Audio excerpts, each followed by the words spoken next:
Toku Secrets is a podcast run by the Anime Secrets website. Check us out at animesecrets.org for more anime, video game, tokusatsu content. Remember to follow us on Spotify, Apple Podcasts, YouTube, or wherever you listen to podcasts today. Oh, yes! This is Goldar, and you're listening to Toku Secrets Podcast. Don't tune us out, tune us in. Welcome to Toku Secrets. Join us as we journey into the marvelous world of Super Sentai, Kamen Rider, Power Rangers, and many other tokusatsu. Get ready for the adventure of a lifetime. It's Morphin time! Link to the Morphin. I'm Nathan Desai, the dazzling adventurer, Spoken Silver. I'm Patrick Allen, I'm Shinken Red. And I'm Rizwan Merchant, Gokai Red. And I'm Anthony Davis, also known as Curie Green. And we're Toku Secrets. What is going on, Toku Nation? We are back with another episode of the Toku Secrets podcast, going over the Maya Imamori story as things are as of today.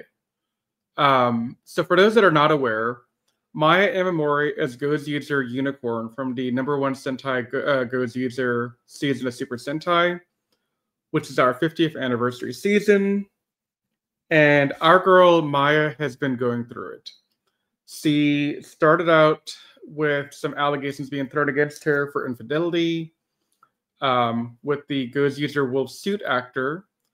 And then she went through some other issues where reports started coming out from her talent agency saying that, hey, she was doing underage drinking, and that caused them to terminate their contract with her, which has in turn caused Toei to terminate her, scenes. She's no longer allowed to be in Gozyuger going forward, and that's been a huge hassle with hasty edits and other stuff. So since all that happened in our last podcast, and I'll stop here and just say real quick, if you have not listened to the last podcast, I personally would recommend you guys listen to that first, because we're not going to give a whole lot of background. We're going to assume you've listened to that podcast and you're well aware of kind of what is going on. Now, with that said, last time we were doing this, we did not have Nathan with us. So I do want to give Nathan a few minutes to kind of talk through his personal opinions on everything he's heard in our podcast and just stuff he's seen online up until Determination of Maya. And then anything that came after Determination of Maya we'll be covering tonight. Yeah, I think in general, I know that I said I was going to do a post on the Blog Ranger thing, but between Ranger Stop happening and then with this even bigger news of Super Sentai kind of coming to this end, that just kind of took priority. But to kind of sum up my thoughts on this whole situation, I think the best way I can put it is that this is just a very bad situation all around. I kind of feel for Maya. I can't say that I don't understand why she would do that, because, she was obviously going through a bit of controversy before with the whole affair thing and, that scandal, which I know that all of that was just stuff that was perpetuated as rumors by a tabloid. So that was obviously disgusting. So I can't say that I don't relate to her. And I think that it's kind of tragic, and unfortunately, especially since I do know of many big people in Japan who have had their careers destroyed for something far worse. Like there's a bunch of comedians that my wife has introduced me to, that I've been following since she showed me a bunch of comedy shows, and I've seen their careers get destroyed over someone having an extramarital affair, or somebody once having their career destroyed because they were involved in some hit and run incident, which funnily enough appears to be the case with the guy who played Tusk in Zyuohger. I think you told me that, Riz. Yeah. So I just think it I just think it's a big tragedy, but at the same time, I don't like how everyone in this fandom is kind of, going after Toei because I don't think Toei wanted to get rid of Maya at all. What people need to realize is that Maya's contract was not with Toei, it was with her agency. And when they fired her, Toei has no right to use her likeness. So it's kind of like, what was Toei supposed to do in that situation? Like, Toei was put in a very impossible situation. So I just think it's a very terrible situation, and I feel for Maya. At the same time, Yeah. though, I don't think she should have resorted to underage drinking. I don't think anybody should be doing that. So, my personal thoughts on her is that I just hope that in the long run, she can put this terrible thing behind her, and just get the mental help she needs to recover from this and just kind of go on to lead a better life because unfortunately we've seen a number of former Sentai actors not win that battle, like the guy who played the original Key Ranger. He's no longer with us because he took his own life. The guy who played Shishi Ranger, the Green Ranger and Die Ranger, he took his own life. There's been reports that the woman who played Pink Racer in Car Ranger, now thankfully she's still alive and she got the mental help that she needed, but there was an incident where if she had succeeded in what she was trying to do, then she would no longer be with us too. And Mm. Maya is very young, so I just hope that she doesn't go down that same path. And I mean, I just believe that she needs to get mental help while she can before she goes Yeah. the tragic path of some other Sentai actors. Yeah, no, I agree with that 100%.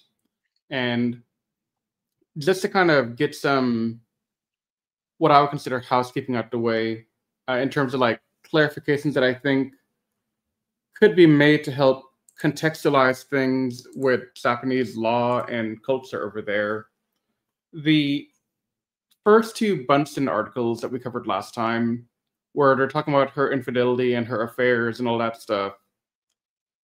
As far as Japanese law is considered, those are not crimes. Those are just immoral actions that could tarnish a reputation.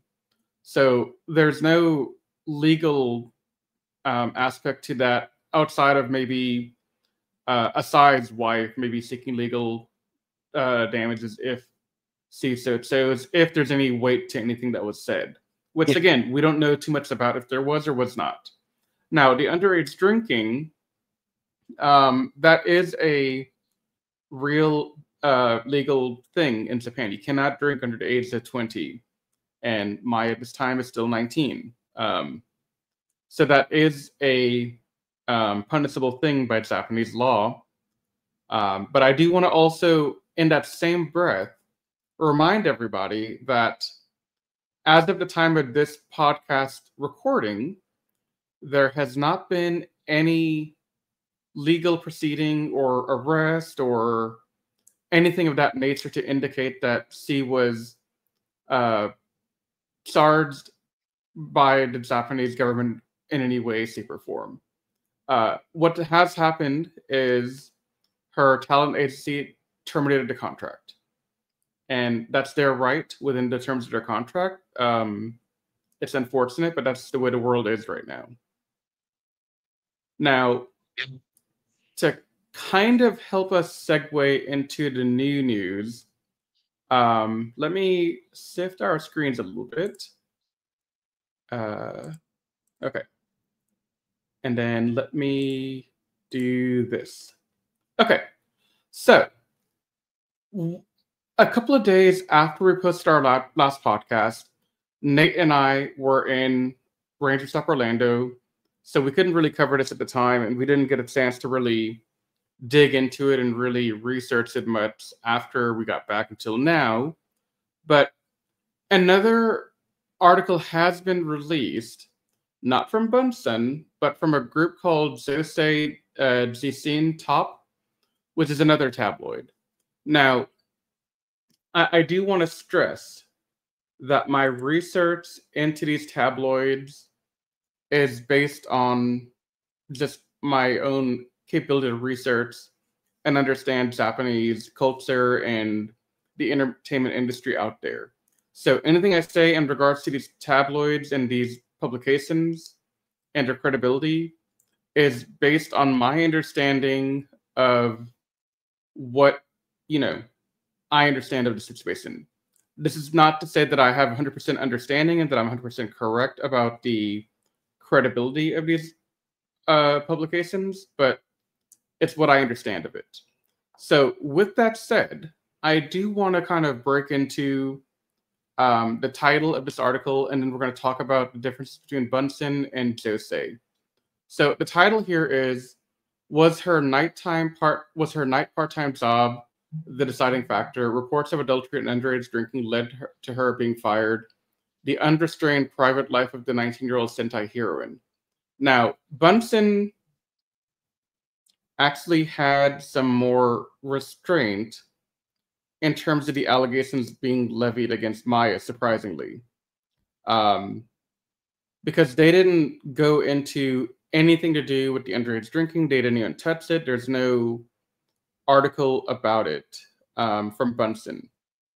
And like, I know last time we talked about an article that said that it's possible the reason that Maya got terminated by Saizu is in part due to the fact that Bunsen threatened that if they don't terminate Maya, then they will run a third article about her. But up until now, end of November, there has not been a third article by Bunsen talking about this. So that's not to say that they could have written one and that they have information that we don't have. It's just they haven't done so. And the contents of the Josei Jisen article, they go into a lot more allegation type language than the Bunsen articles do about legal actions without any proof. And that's very common from what I understand of the Josei Jisen tabloid, is that they will publish things that are a bit more hot and more scandalous, and they'll try to get more of a reaction. Bunsen was a bit more restrained while also being a tabloid and while also getting some kind of reaction out of people. So I just want to throw that out there. I don't know. Does that make sense to you guys, what I'm saying? Yeah, absolutely. Okay. Makes sense to me. So let's get into this article, which I think will help connect the dots between her underage drinking and what does that really mean in context. So let's get into it. Now, this article starts out by saying, on the 8th, the production label Seizu announced that it had terminated its contract with actress Maya Imamori, age 19. We have recently confirmed that our talent Imamori Maya has been drinking alcohol despite being under the age of 20. We have determined that this constitutes a serious breach of contract, and after careful discussion, we have terminated our management contract with Imamori Maya as of today. That is a statement published on the firm's website. And we've already gone over this statement in our last podcast. Article goes on to say, Imamori was currently appearing in the TV Asahi Super Sentai series #1 Sentai Gozyuger. The day after the contract termination was announced was the broadcast date of the TV show's 37th episode. Imamori-san had appeared in the previous preview, but of course, all of her scenes were cut from the broadcast on the 9th. Her presence was erased through forceful editing, which felt unnatural. It's unclear when the production team was informed of the drinking problem, but judging from the editing, it seems they were informed just before the show aired, according to a sports newspaper reporter, which they don't name. Imamori has also been reported to be involved in another scandal by Suken Bunsen. In September, Bunsen reported on an alleged affair between Imamori and a man who appeared as a suit actor in Gozyuger. So they're just kind of laying out the Bunsen backstory to kind of help their audience understand and piece together what's been going on. A suit actor is the person inside after the transformation and is the actor in charge of the action scenes. In this case, that would be Asai, who is the actor here. Josei7 reported that Matsuzuka Tori has refused to appear in a Sentai movie that was scheduled to be released next year, and has said that this report of the illicit affair may have had an impact and has undoubtedly caused a lot of trouble for those involved. I have not really seen any statement about this being said by Matsuka Tori. And Nate, I remember correctly, this is one of the Shinkenzer actors, right? Yep, that is Takeru Shinken Red, and he is, and honestly, I mean, I don't know if that's true or not, but I mean, it would have been. It's kind of a big deal that they're bringing that up, mainly because Matsuzaka Tori is a big name actor. Like he's had a lot of his own Netflix shows recently that have been coming on. Yeah. My wife has watched it. She instantly recognized him back in the day when we were reviewing Shinkenger and watching it. So yeah, I mean, kind of a big deal if his name is mentioned. Yeah, and when we do, I have another podcast in the work that I'm doing research on right now, and we'll go into more of what I think this really kind of means. But I'm going to hold off on speculation on Matsuka's statement, if ever one was made, until we get to that other podcast in the future. Yep. However, some people involved have said that Imamori's behavior after the Nizu affair allegations has led to her showing no remorse. Remember, again, Japanese translators for Google do not really translate gender correctly, so where you see him, you got to say her. When the news of the affair allegations broke, an apology was arranged for Imamori. However, even when the appointed time came, she did not show up for the apology, said a TV station insider. 30 minutes passed and Imamori still hadn't shown up. Then the staff went out of their way to visit Imamori's dressing room, where she apparently apologized. I thought that maybe she was just suddenly afraid to go to the place because she's only 19 years old. But when they saw her having fun on set afterwards, they wondered, is she really sorry? The staff and cast were angry at her behavior, the TV insider said. Yeah, okay. I just want to stop here for a second and emphasize a fact. This article mentions that this happened in September, this apology, and that'll be important in a few minutes. Meanwhile, the following story was being whispered among the drama production staff about the discovery of her drinking. It seems that Imamori was working at a lounge without her agency's knowledge. You can work at a lounge from the age of 18, but most of them do serve alcohol. This may have been the deciding factor that led her agency to conclude that her drinking was black, which I think translates more accurately into immoral or problematic.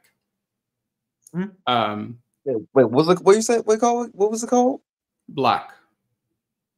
It's kind of ironic, isn't it? Yeah. It is, but yeah. When I contacted her former agency, as this concerns personal privacy, we regret to say that we will refrain from responding. She didn't deny it. For a Sentai heroine who children admire, her private life seems to be too unrestrained. Now, the second page of this article is just photos of Maya on set Gozyuger and just being part of the production for that. So we're not going to really click into that because there's nothing there of importance. However, if you remember a few minutes ago, I did say keep close attention on this, where it says in September. Now, there are things about this that I don't think really line up.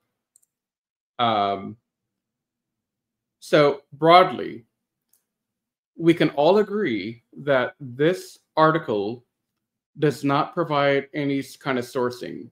There's no photos, no official employer statement, no statement from people that might have worked at the bar that she allegedly worked at. There's no agency confirmation of her working at the bar, no police involvement, no record from the labor committee.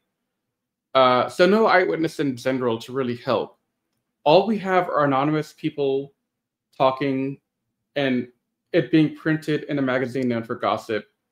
And the thing here is no other article or publication has picked up the story really.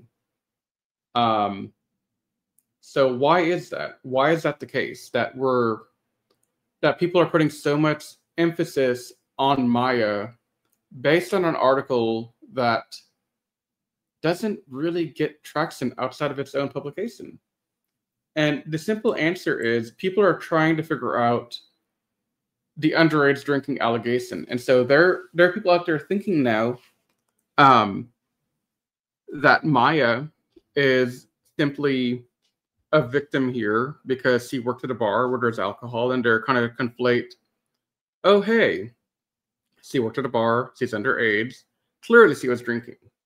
But it's not uncommon for people under the age of 20 to work at a bar, like the article even says. So there's no proof here that she did underage drinking in any way. The other thing that I do want to call out here,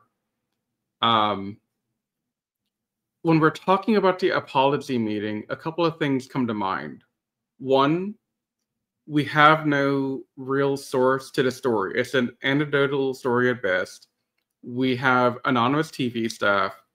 We have no time, no place outside of September. September is the only thing they can say that this happened in September. So it's just unverifiable anecdotes from anonymous staffers. And then the other piece that I want to call out is they're saying that she's really happy and cheerful on set, and the staff got pissed off about that. Now, the thing is, if Maya was being cut in September, and this is like the final straw, episode 37 would not have been cut and edited as hastily as it was, according to what I've heard. And I think Nate and Anthony, y'all have seen the episode now, right? I have it. Which episode was it again? 37. 37. Yep, I've seen 37. Okay. So, given you have seen 37, do you think that was a planned edit they made to the episode to cut her out? Like they No. time, like they had months of planning for this. To pretty much remove her from the episode? Absolutely not. I mean, and the funny thing is that when we eventually review that episode, like I do have some like pretty much every episode that Sumino doesn't appear in, untransformed, I have notes on that. And yeah, I mean, she was very clearly supposed to be in that episode because there's a scene where all the main five Gozyugers are going through like this fashion montage where they're changing into different clothes that were chosen by the other Gozyugers. So like Rikuo changes into an outfit that's very similar to Ryugi's. Ryugi, I think, changes into an outfit that that Rikuo selects for him. I can't remember all the details, but Sumino's not there, so they have Ryugi select the clothes for Kinjiro. Whatever Green's name is that escapes me at the moment. Yeah, but it's but Kinjiro. yeah, okay, Kinjiro. But here's the thing: the clothes that Kinjiro are wearing are very clearly meant to be like more in line with the high society, like high class interest that Sumino was supposed to be portrayed by. So it makes absolutely no sense for Ryugi to have selected those clothes for him. So yeah, Sumino was very obviously supposed to be in that scene. She was going to dress up like Kinjiro, and Kinjiro was going to dress up like Sumino, and it was all going to go like that. There's a point at the beginning of that scene where you can clearly see them try to crop the camera away, but you can see Sumino's head in a brief shot.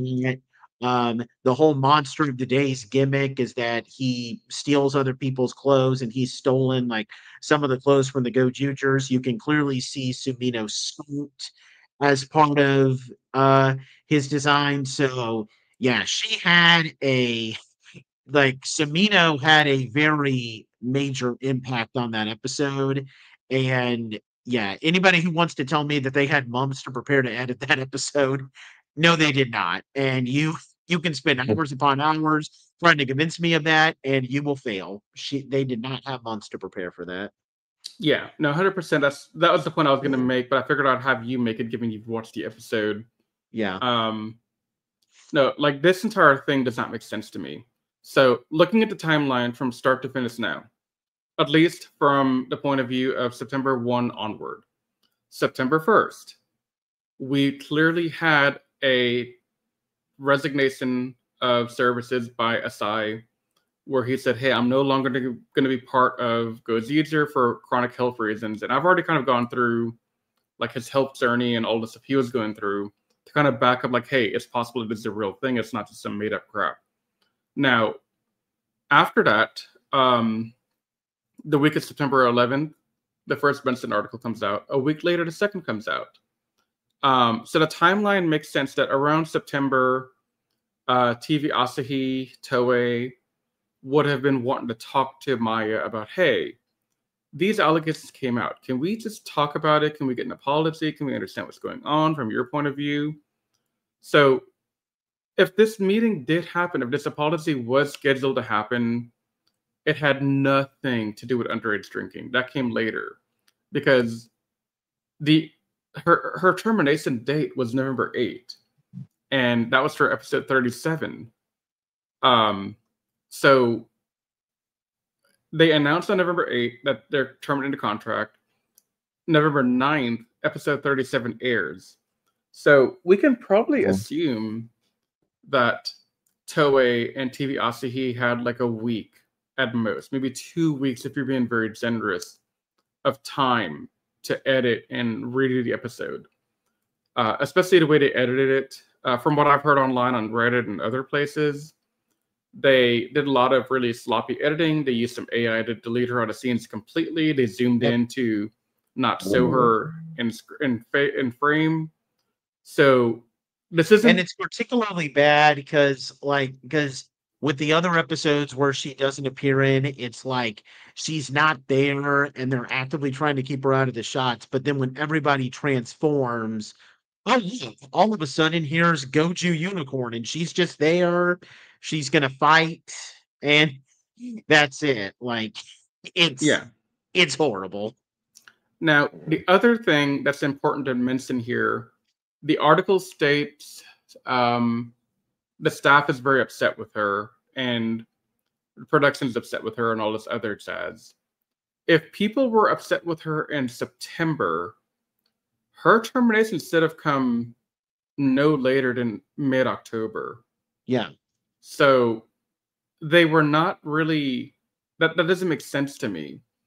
I don't think, I think people were disappointed in the rumor, but I don't think they were ready to terminate her yet at that point. Again, remember, at the point of September, October, we can safely say, if you go on based off the 3 to 6 month rule, that they were largely done with filming and they were moving into post-production on everything. Yep. So they had no reason to. And if this is also the case, then they would have removed her around episode 31 to 36, somewhere in that timeline, because those are the episodes that aired in the time since September. But she wasn't really phased out then. She was still very active from what I've heard. So if the meeting happened in September, it's only about the allegations of infidelity and affairs. Had nothing to do with underage drinking, had nothing to do with a lounge stop or anything like that. So this article is already contradicting itself. And it's not just that, but they had a whole episode that was supposed to specifically revolve around Sumino, and they had to cancel that episode entirely. It was supposed to be the episode that came out, ironically enough, the episode that came out after the one where they first started doing all of these edits, and they've just canceled that episode entirely. And this is actually the most recent Gojuder episode that they did. What they instead ended up doing was that they hastily put together a clip show episode where you have Hoeru talking with that producer from a previous episode, and then they take some footage from that episode as like just this insert battle where nobody appears untransformed except Hoeru, and you can clearly tell that it was meant that footage was meant for that episode, because guess what? The whole final battle there is Goju Unicorn taking on that Tega sword form and defeating one of the monsters. That was obviously meant to be the climax of a Sumino focused episode. Yeah. Yeah, definitely. So these are our responses to the Jose article. Now, there was another article released from J7P. I forget what the publication is actually called. But the thing in here that I just want to kind of talk through a little bit more is, if we go through this article real quick, on November 15th, they announced that Kohaku Seda 21 will be taking on the role of Gozyuger Unicorn. She was previously known as Oni's sister, which is the yellow Dawn brother. She'll appear in the episode airing on the 30th, so the episode airing in 2 days from today. Probably going to also be coincidentally the day that we do drop this podcast, depending on how long it takes me to edit, but that's a whole nother conversation. So the role was previously played by Maya Imamori. In September, Bunsen, here's all the stuff about the Bunsen article. But the part that I think is more important is, after the affair scandal, she apparently felt unsure about her future and decided to try working at a lounge. Unfortunately, someone at her agency tipped her off to people there that she was drinking, which is how it came to light. You can work at a lounge from the age of 18, but most establishments serve alcohol. The agency must have had a reason to deem her drinking to be a crime. Some entertainment industry insider. Being a Sentai heroine wouldn't seem like it would be necessary for her to work part-time at a lounge, but an actress who previously appeared in a special effects drama revealed, you'd think you can make a living, but that's not the case. The pay is lower than you'd imagine. And that's true. I've done some digging into this. It's absolutely 100% true. Most of the actors in Super Sentai are unknown newcomers. They only get paid a few tens of thousands of yen per episode, which, from what I understand at the currency rate, that's not a lot of money at all. A couple thousand yen? A few tens of thousands of yen per episode.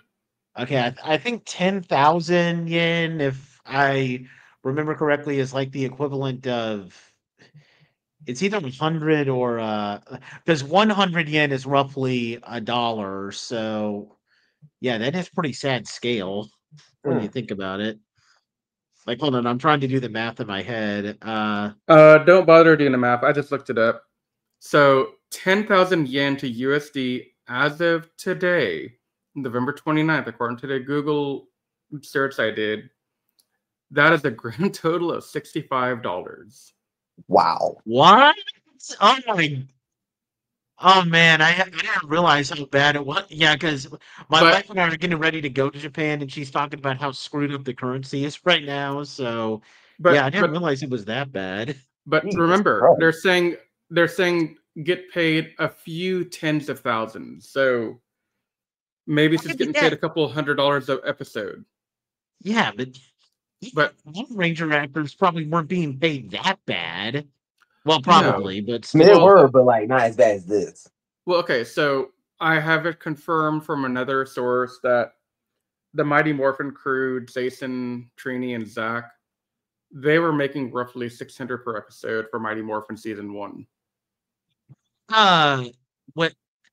So I'm gonna have to go back and look at that panel that we did from Vero Troopers. But didn't Sarah Brown say that she was paid like $1,000 an episode? Or yeah, it varies on who the actor is, because she made 1,000, but other people made like 600, like her two co-stars. Okay, well, I mean, yeah. But at the same time, Sarah Brown has gone on to kind of be a respectable actress. So yeah, so she's done good stuff since then. Yeah. But I just want to reiterate that this is not a lot of money. It's not. No. And filming takes place from early morning until late at night. They may become famous, but they don't make any money. In fact, they may even end up in the red due to audition fees, photo shoots, and lesson fees to the entertainment industry insider. That's also true from the research I've done The high-end lounge in Minata Ward is what lures these young talents, offering a world that is on a different level from the average cabaret club. The hourly wage for a lounge hostess is about 3,000 to 5,000 yen. On top of that, there are fees for nominations, drink rebates, and escorts, so some girls can earn over 500,000 yen a month, even if they work there 3 days a week. Considering the days that disappear into acting, lessons, and audition fees, it may seem like heaven to them, so that they can earn some extra money to help supplement their lives while they're doing the Sentai or whatever they're doing. There are apparently lounges in Minata Ward that employ only aspiring talents affiliated with talent agencies. The clientele is made up of business executives, investors, and people in the entertainment industry. It's not uncommon for customers to spend over 1 million yen in one night. And some even hand over 50,000 to 100,000 yen for taxi fare. So even if aspiring models or actresses come to the establishment with the intention of just doing a trial shift, once they find out how much it costs, it's hard to quit, said another insider. They have a lot of insiders that nobody would direct, like, that they want to come out and say, like, yeah, I said this. Yeah. Some lounges scout young talent through direct messages on social media or through introductions from acquaintances promising easy, high income. It is said that girls from rural areas who move to Tokyo hoping to enter the glamorous world are more likely to fall for the sweet offers. Imamori may have been the result of a combination of reality of young talent not being able to make money and the dark side of Minato Ward, where it's easy to make money, said another insider. They have too many insiders, dang. This incident has once again highlighted the current situation in which young talents are at the mercy of temptation behind the scenes as they play heroes to children. And then just some really cute photos of Maya being freaking adorable, which I'm going to show all of them because she is freaking adorable. Yep. But yeah, so that's this article. And I wanted to throw this out there just so people could see if it's true that she worked as a hostess at this kind of establishment. It makes sense why. And in a future podcast, I'm going to deep dive into the darker side of Sentai actors and kind of like what they go through, because I've done a lot of digging and I'm not too happy with the results I found. It honestly makes the Mighty Morphin debacle seem easy, to say the least. Yeah, definitely. But that's for another day. Yeah. I don't want to bury this podcast with all that stuff as well. So thoughts on this before we move on to the next piece? I mean, I don't really have much comment on here. I definitely feel that I don't know, just the fact that people are bringing up like these insiders here and there. I'm always just immediately skeptical of that. Yeah. So, yeah, I don't know. I think this whole thing is just kind of a mess. It is. So the next two things we're going to show aren't going to really impact the story all that much, but I do want to just call it out, like, hey, this is a thing going on. So this was posted on the Seizu Instagram story, give or take 2 weeks ago. I don't have the exact date right this moment, but I have a translation of it right here, what it's saying. Regarding defamatory and injurious acts towards Seizu and our affiliated talents, thank you very much for your continued support of Seizu and our affiliated talents. Currently, we have confirmed that there have been defamatory and malicious acts towards our affiliated talents through social media, internet message boards, and direct messages to the talents themselves, which seriously damage their reputation and credibility. These actions not only interfere with their activities, with the activities of our talent, but they also inflict significant emotional harm. Such behavior cannot be tolerated under any circumstance. Our company is already recording problematic posts and DMs identifying senders and preparing to take strict action, including consulting lawyers and filing civil and criminal complaints when necessary. We will pursue any and all legally permissible measures to ensure that our affiliate talents can continue their activity with peace of mind. We will continue to respond firmly and decisively. Grove Company Ltd. Seizu. Now, you guys are probably wondering why I chose to highlight this as well. And it's to kind of harken back to the last podcast where I dug up the policy of Seiju to support their actors and actresses when defamatory thing is coming out. Now, this is posted after Maya has been terminated in response, I think, to all of the hate they've been getting from people who are upset that Maya got terminated for underage drinking. And so they're reestablishing, hey, we're going to take care of our own. Hey, we're going to stand up to defamatory and malicious acts against our talent. And that we will take legal action against them. My question here is, where was this gusto when Maya was getting her name dragged through the mud with Bunsen and Zosei? Exactly. It just seems to me to be very Sadie that they choose to act here, but not to act where it mattered months ago. Because if they had done something earlier to maybe stop the Bunsen allegations or to respond to it in a better way, we may not be in the situation that we're in right now with the 50th anniversary season. Yeah. Yeah. Because now I'm skeptical of if the whole drinking thing even happened. I mean, there's no proof. There's literally... Okay, so let's think about this for a second. Again, there's been rumors of Maya drinking on TikTok. There have been rumors of her drinking at the bar. There's rumors of her drinking at a party and causing a muck. There's all kind of rumors out there. Mm-hmm. But the thing that we all have to remember, Maya, while young and while relatively new to this world, is still a talent and still has fans. And you cannot tell me that if she was at a party, if she did post on TikTok, if she did drink at the bar, that nobody has any photographic evidence out there on social media saying, hey, look, I found what Maya did. Here's the proof. Yeah. Somebody would have done something by now. They would have had that stuff plastered all over Twitter and everything. Exactly. And you know, this is a very sad state of affairs for Maya, but also for Asai, the suit actor for Gozyuger Wolf. Maya we've already kind of covered, Maya's been removed from Gozyuger. She's being erased out. We have the new actors coming in, and her career is kind of going to tank for a while until something changes. Yeah. Unfortunately. But it's not only Maya that's having erasure happening right now. So this next one is a Reddit post I saw talking about they took Gozyuger Wolf off of Asai's credit. And going to my notes real quick to help me out here.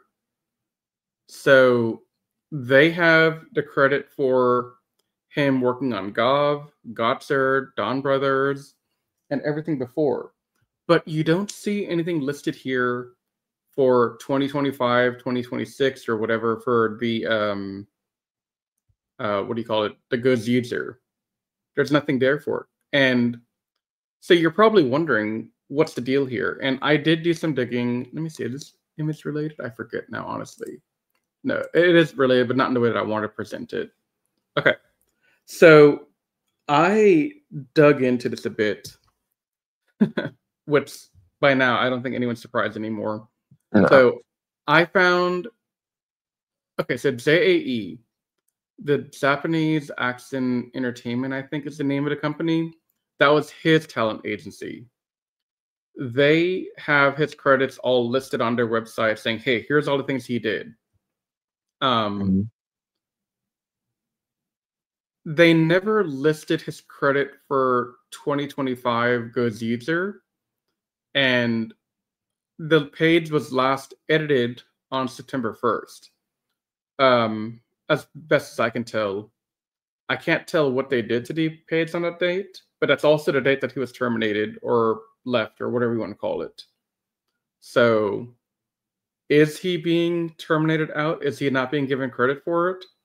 And so that got me kind of wondering, like, hey, do we have any proof that he was on Gozyuger beyond the, farewell thing that we talked about last time? And so I found this tweet. It's not from an official Toei page, despite the handle being Gozu Toei. It's not an official thing. But this was posted January 25th, around the time that Asai posted his intent to leave the agency at the end of the season.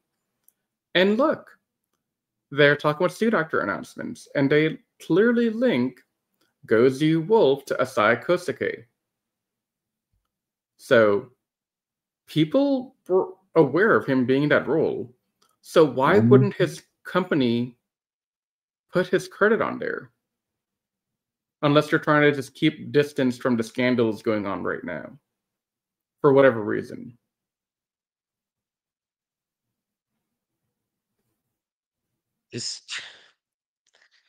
Oh boy. Yeah. That's all I can say about that. Oh, I know. I'm just kind of trying to lay it out the best way I can. But the effects of the erasure go well beyond tokusatsu. If we go over to this article, I'm not going to read the entire article really, but this is a headline from a Nikon Sports publication, and Nikon Sports is another well-known Japanese publication that we can have good trust in. And they say, the movie The Girl at the End of the Line announced that it had changed the number of seconds due to the appearance of Maya Imamori, who is found to have been underage drinking. When they say number of seconds, they're talking about the time of the movie length. So they just cut out anything to do with Maya's face in the background of the movie, because Maya was a minor character in this. She didn't really have any impact on the movie. But they still had to cut her out due to all the stuff going on. And there's been a good bit of publicity on this on the Tokusatsu Reddit and other places. So, I mean, I've been seeing this for a couple of days now. Trying to skim through real quick. There's anything in here that's of interest, but I don't think there is. It's all the same stuff we've been talking about so far. But just to provide proof that this article is correct, I went to the End of the Line Japanese Twitter, where they said, this is a report regarding the movie The Girl of the Terminus, which probably is a bad translation for end of the line, whatever. And so I translated it, which is this image right here. And it says, announcement regarding the film Suten no Ano Ko. Thank you very much for your continued support. Recently, we received a report from the talent agency, which the individual has since left, that one of the cast members of this film has engaged in underage drinking. As a production committee, we would like to inform you of how we have responded to this matter as outlined below. First, the role in which the cast member appeared was not a main character. It was neither central to the film's plot nor an important role in the story. The individual played one of the classmates. Furthermore, even in the original edit before post-production adjustments, the individual had very little screen time. After carefully reviewing all circumstances, we decided to re-examine and revise the scenes in which the cast member appeared, as well as any clearly identifiable lines. Because it is a matter of only a few seconds of footage, both the director and producers judged modifying the scenes would not affect the core story or overall quality of the film. To be clear, regardless of the significance of the role, we have ensured that the individual no longer appears on screen in any meaningful capacity. Film was made possible only through the support and cooperation of many people. Additionally, because it portrays the daily life of teenagers and students, many young people and educators have been looking forward to it, and we aim to create something that speaks to them. Given the film has taken nearly 9 years from conception to completion, the decision was neither easy nor taken lightly. After much deliberation, we reached this conclusion, and we would be grateful for your understanding. Finally, we would like to express our appreciation to all those who have continued to support and look forward to this work. posted November 17th, 2015. So this goes well beyond Toei. This goes well beyond Gozyuger. This goes well beyond anything in our stratosphere of what we cover in the podcast. This is the complete and utter erasure of Maya Imamori from anything she was working on over the last year that was going to be coming out in the next couple of months or the next year.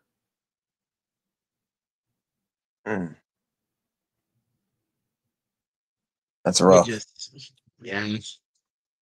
I mean, this is particularly just kind of depressing because I mean, Riz, you were saying earlier about how her career is just kind of going to be in like stagnant for a while. I mean, the other problem that you have to keep in mind though is that like I mean, this was her career just getting started, and even then, like, who even knows, like, if she would have had like where her career could have gone from there? Because unfortunately, like I said in our podcast where we were talking about, the end of Super Sentai, unfortunately, like a lot of actors who were on Sentai usually don't go on to be as big of actors. I mean, there were some exceptions. Like you have Joe from Gokaiger, you have the aforementioned Takeru from Shinkenger, and so on and so forth. But the only two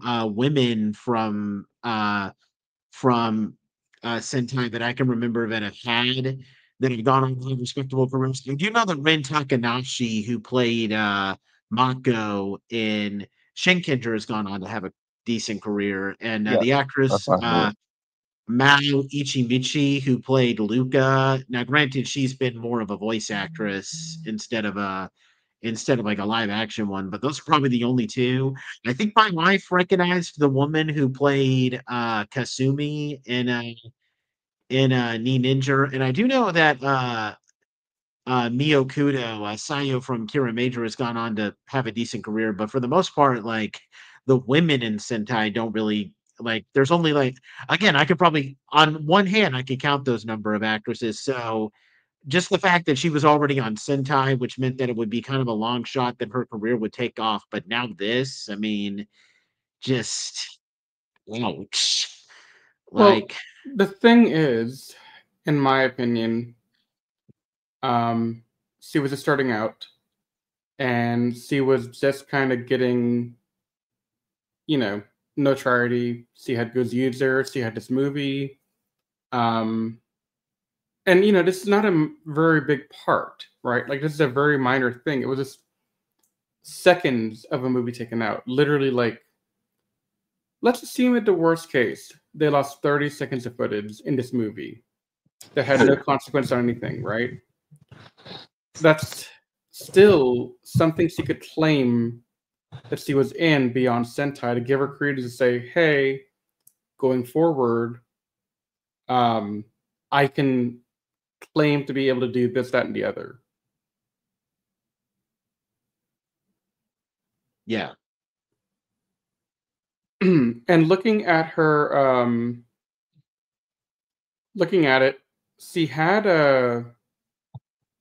another role in 2025. So in 2025, she had the Tegazord Resurrection movie, which we have not gotten yet, at least not beyond the theatrical release.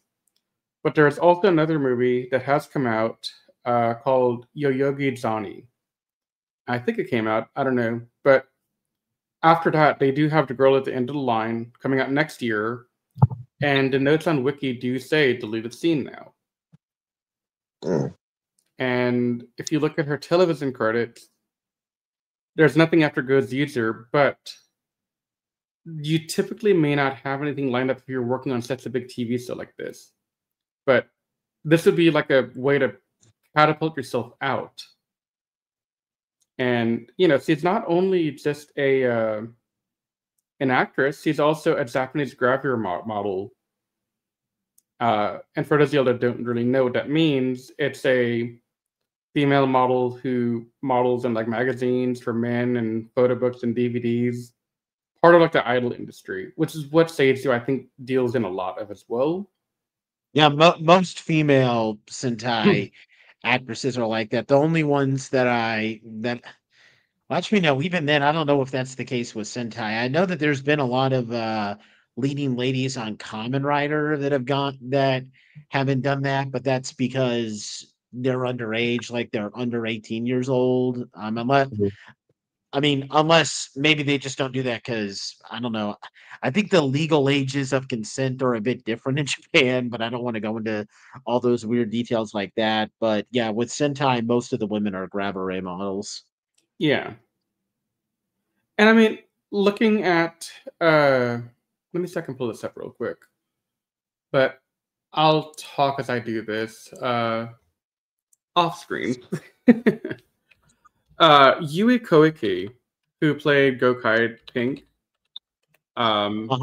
he was in this like back in 2011, I think. And she had a that would be decent when career Gokai after. come out. She had a decent career after that. Like she's done some stuff here and there. So I mean, look, I'll pull it up right here for y'all. I think she switched agencies at some point though, which is why there was a lot of fear over whether or not she could do the Gokaijers 10 years later movie. I think, but she has some stuff before Gokaiger. She had a couple of TV shows. She had a couple of movies. Then 2011 hit. She got Gokaiger. She had some other stuff. Zyuger. And obviously the 10 Gokaiger later. But she had a career doing this at least part-time over the years. Nothing beyond 2021. But there's stuff. She had something she could say that she did. But when it comes to Maya, that's it. She's done. And with Sentai being over and with the new actress being cast, there's not really an opportunity for her to do anything in the world of Sentai going forward either. It's tough. Yeah. This just gets more and more brutal the deeper we dig. Yeah. Which brings me to this. No, that's the same thing. That. Okay, sorry. I had to figure out where I was going.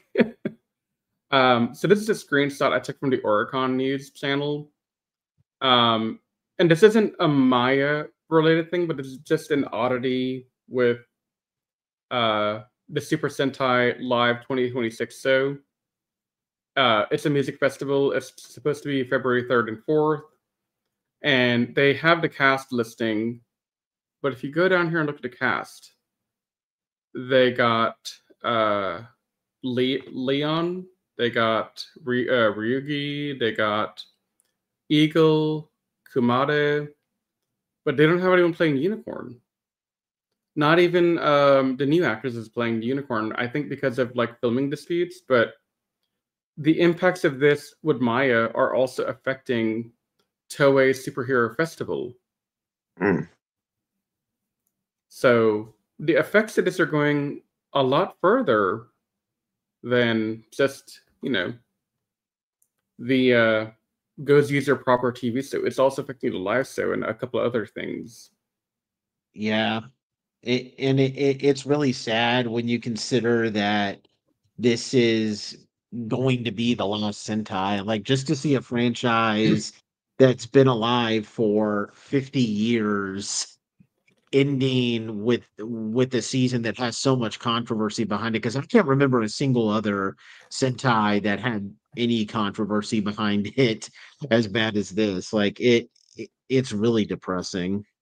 Well, if you look at the other controversies that people online say there's the curse of the anniversary seasons in Sentai. But if you dig into it, most of the curses that they're talking about happened after the Sentai season ended. The Gokai Silver, Zio Green. Elephant. Yeah, it was Zio Elephant. Yeah, he's green, right? Yes. Yeah. Even in Gal Ranger, you have the Gal Black sector being kind of a creep. Yeah. So Oh, thank Right. God, Bokenger. I sure hope and pray to God that Bokenger isn't a victim of that either. Yeah. Thank God. Uh-oh. Uh-oh. I want to say I saw something, but I can't remember what now. I'm looking to see if I can find it real quick. But yeah, no, I mean, it's really a problem. Uh-huh. Let's see. I see Akka, I see Gokai Silver, Elephant, and Maya. I don't see anything for Bokenser. So you're good, Nate. Well, but then again, I guess if we want to be just kind of technical on that, I mean, Bokenger got adapted into the worst Power Rangers season of all time. So maybe if we just want to be pedantic, like pedantic jerks like that, we could use that as. And I But then mean, again, you there's also the whole O-Ranger thing. yeah. Mm-hmm. No, with Power Ranger, though, I don't think you could really blame them for that because, like, it was nothing that the actors or writing staff did. It was just unfortunate things. I mean, it's no different than like when it with Time Force, they had to go back and edit a bunch of episodes because of the 9/11 terrorist attacks. Like, it's not like stuff behind the show caused that stuff to happen. It was just some very horrible events that happened that ended up affecting the show. So, yeah, you can't really blame tragedy on controversy. Yeah. And I True. mean, even if you're looking at like what Gozyuger Elephant did, from what I understand, all he did was accidentally hit a woman and a kid while riding his bike. Yep. Um, It said he fled, but he actually ended up getting police. Wait, I guess he must have like wanted to flee the scene at first, but then he turned around and said, I'm going and just call the cops and actually report this and get help. yeah. Yes. I mean, there's stuff, but something that I've heard and said on podcasts in the past, I think I said this on Nathan Marksand's podcast. When you have a franchise as big as Sentai or Power Rangers, you're bound to have people who do things that are bad and bound to have people who do things that are good, right? Like Nate and I have Mhm. met probably close to, if not more than 100 Rangers between the two of Yep. us. And I think I can at least say the majority of the Rangers I've met have been decent human beings. Whose worst thing that I had a complaint about might have been just how pussy they can be to make us want to spend money at their table to get more autographs or photos and stuff. But controversy wise, I can name a handful that I'm like, I'm not going to support you. I'm not going to go to your table. I'm not going to hang out with you. If I see it as so, I might say hi politely, but that's about it. Yep. Yeah. But by and far, I mean, the Rangers are good people. And likewise, the Sentai actors I've met, and I've met quite a few of them now, just at least in the context of like how many have come to America. And they've all been fantastic human beings. So, we got a couple of bad apples, and people draw whatever conclusion they want on, oh, it's a cursed anniversary season or whatever. I'm like, okay, cool, but everything's gonna be cursed if you look at it through that lens. Yep. But yeah, so that was kind of our Maya Imamori updates as far as I have anything new to talk about. The things that'll probably come out later on, if anything, will be more focused on how they rectify and fix the story, given all the changes they've had to make with replacing Maya, having Oni's sister take over as the new Sumino. So I don't think there'll be a whole lot more on Maya's story for a while. I think at this point, the story will kind of slow down, still be erased. It's very tragic, but that's kind of where I think it's going to go. Yeah. Yeah. I just The only thing I hope is that I really hope and pray to God that we don't have another Sentai actor who ended up taking their life. Like, I just hope that Maya gets the help that she needs. Yeah, I do Yeah. too. Maya, from everything I've seen, I've gone through her TikTok. I've gone through like photos of her on set, and prior to all this stuff, I mean, just looking at her photos and the goofiness and just love of her life doing this kind of stuff. She was a very happy and genuine person, in my opinion. And so to see her kind of turn this way and, given this sort of the stick, she didn't deserve it, in my opinion. Yeah. Yeah. Yeah, I can Yeah, definitely but attest to that because the other day my wife was watching one of her favorite YouTubers who's a really big YouTuber in Japan, and he apparently is gonna be like a big guest actor in the Gozyuger movie, probably in that Take a Sword movie that we haven't gotten the script yet. And I think they mainly got him because he's good friends with the guy who played Ryuso Black and Soldier. So we kind of got that on there. And he did an entire video on his channel where he was like on the set. He was hanging out with the Ryuso Black guy. He was, hanging around with some of the people in the suits. And then he actually had moments where he was meeting the cast. Like I got to see Maya and all those other Gojuger actors, minus the Mashiro guy, because I don't think I saw him in that. But yeah, He's not introduced yet, I don't think, when that movie came out. yeah, but I remember seeing him talking with Maya and some of the other ones, and Maya seemed like a total sweetheart in those videos. I mean, granted, there's no subtitles, so I don't know exactly what everybody is saying in those videos, but she still seemed nice from just the Yeah. body language and tone I was looking at.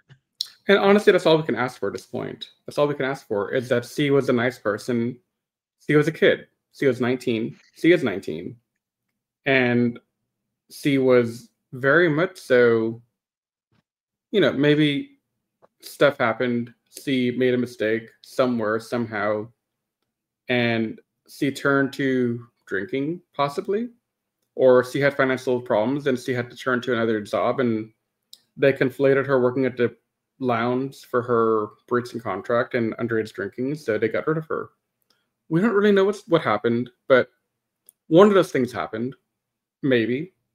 But what I can say, and I have discussed this with a couple of people now, including Nathan's wife in person.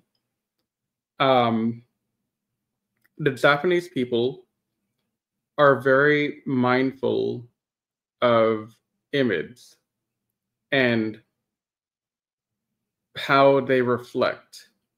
So let's say Maya didn't do anything wrong. She's completely innocent. Bunsen had it out for her, and these other tabloids followed suit to just pile on. That doesn't matter. Her image was destroyed by the Bunsen tabloid articles and by the Josei article. And that was enough for her to be terminated because the Japanese value the image of the actor and actresses to be what they need it to be. So it's a very devastating thing it's a hard pill to swallow to kind of know that there may not be any like saving grace for her outside of finding a new talent agency in a couple of years and she can resume then. But I think for the foreseeable future, in my limited view of understanding, C will have to take an exit from the stage and hopefully regroup when she's older and come back. One of the people I talked to told me it's a very bad thing for the image to have gotten the way it did. Nothing else matters. And, despite all the online rumors, this is not something that they think was spurned on by her being half Filipina or by her, doing something completely egregious. She might have made one little mistake and it's costing her big now. And that's just the way the entertainment business works in Japan. And that came from at least 2 different people that I've talked to about this topic so far.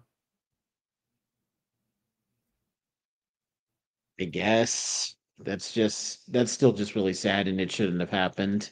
It shouldn't have happened. I don't like that it happened, but I think one of my messages I want to give is we are not the audience that they care about. Seizu, Toei, Bandai, because we're just not. So our opinions, while we're valid in our concern and our mourning of the loss, we don't really impact the Japanese market or the Japanese industry all that much. So the most we can do from our end is just pray for Maya to be strong and resilient, to come out the other end stronger and ready to take on the world. Because I think she can still have a very bright future. It's just going to take a little bit more time and effort. Yeah, I think that's a good way to put it. I mean, a good way to stay optimistic at the very least. Yeah. And, Nate Martin and I did talk about some of the similarities between this case and the Subaraya controversies around the Ultraman stuff. And there are some paths forward on how we could get the Maya cut back, but it literally requires Seiji to go under and lose the company. So it's not likely, but it's possible. I'm also hopeful that Toei has a way to sue Seizu for damages for having to reshoot all this stuff and recast and all that, because that's a huge hit on them. Yeah. Because this will also impact Project Red a little bit in terms of funding. Mm-hmm. Because with how things are now, I highly doubt people are going to want to watch the show now. No, a lot of people are not watching anymore. They're giving up on Sentai because of this. They're not watching any more Gozyuger. Some people on Reddit have even come out and commented, yeah, this happened to Maya. Sentai's ending anyway, but we're done with Toei Tokusatsu. We're not going to watch Goblin. We're not going to watch Project Red. I mean, that's where I just think it's getting kind of ridiculous, because this isn't Toei's fault. No, it's not. But that's the problem, right? Nobody is really getting all the facts, which is why I made these 2 podcasts, to lay out the facts in a way that is digestible, if not a bit of a long listen. There's just a lot of things here to unpack, and I think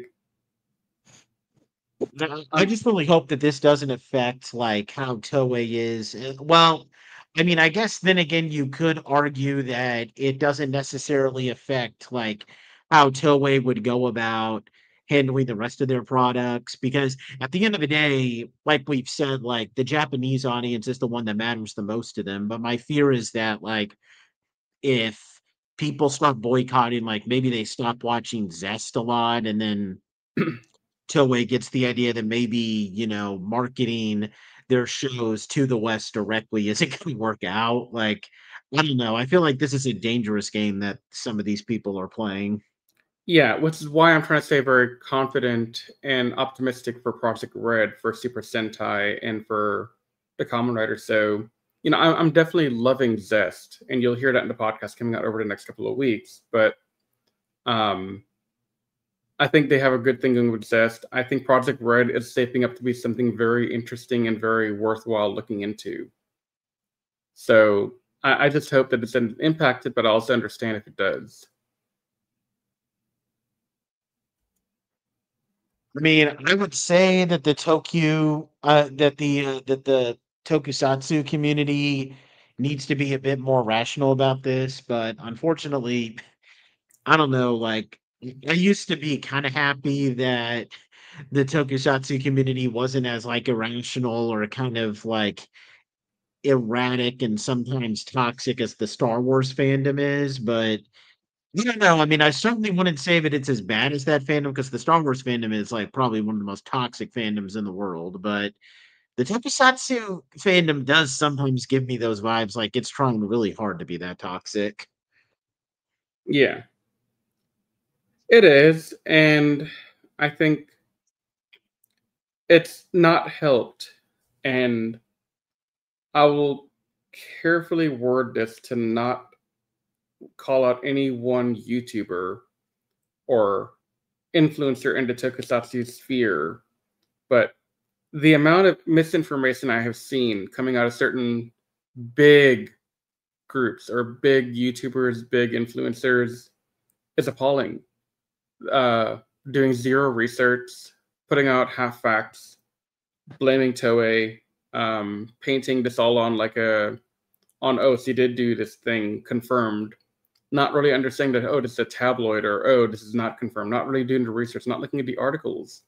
That's why I look at these articles, I translate them, I spend time analyzing them, and I try and figure out, based on the fact that it's a tabloid, what are the things that are real and what are the things that are fake?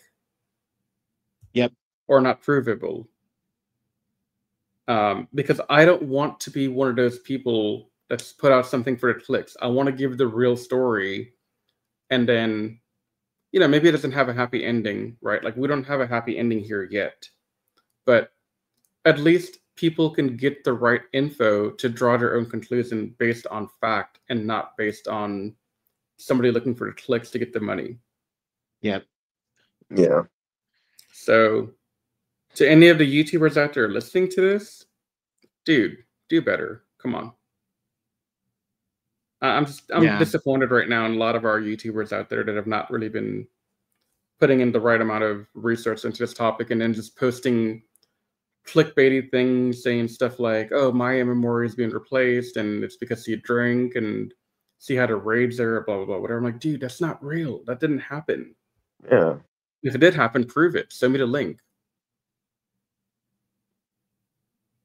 So, to the tokusatsu community, I will just say, please be mindful of what you're looking at. Analyze stuff. Be critical about what you're looking at. Don't just take everything at face value. If you want to even fact check what I've presented here in the podcast, I mean, the articles are out there. Everything I've proven and shown has been linked back to either an article that you can look up yourself, or to a Twitter post or a Reddit post. So everything's out there. I'm not hiding stuff. I'm not just making generalized statements. So fact check it. If you find more info and you think that I made a mistake, hit me up and let me know, and I'll post another podcast talking about it. I have no problem doing that.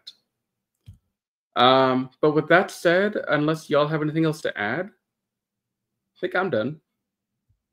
Yeah, I pretty much have enough. I think I've given my 2 cents.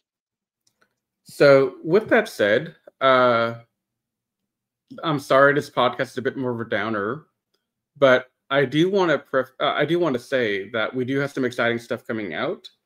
We have the Beast Hunters episode 1 review coming. We have Dragonheart from Megaforce story coming out. We got Kamen Rider Zest reviews coming out. We'll be something back at the Monster Ranger pretty soon as well. And at some point, we'll be getting back into Gozyuger to kind of piece together the aftermath of Maya being terminated, which could spawn another podcast. It may not. We'll see. But I just want to thank everyone for your time and your dedication to listening to this. I know it's a lot of stuff to go over, and I want to just thank y'all for taking the time to listen and try and be informed, or just understand more what's going on out there.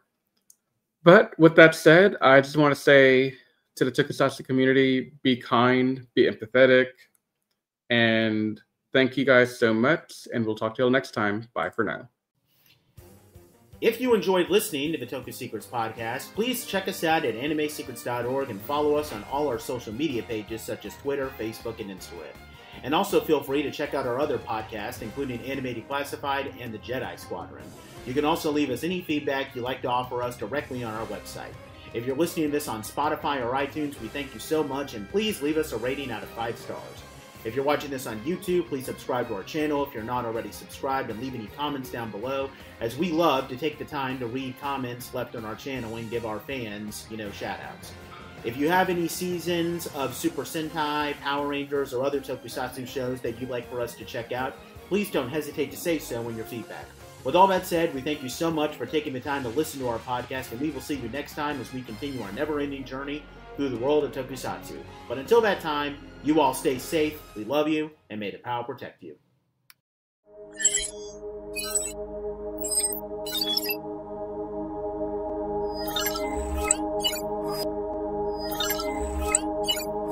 Thank you.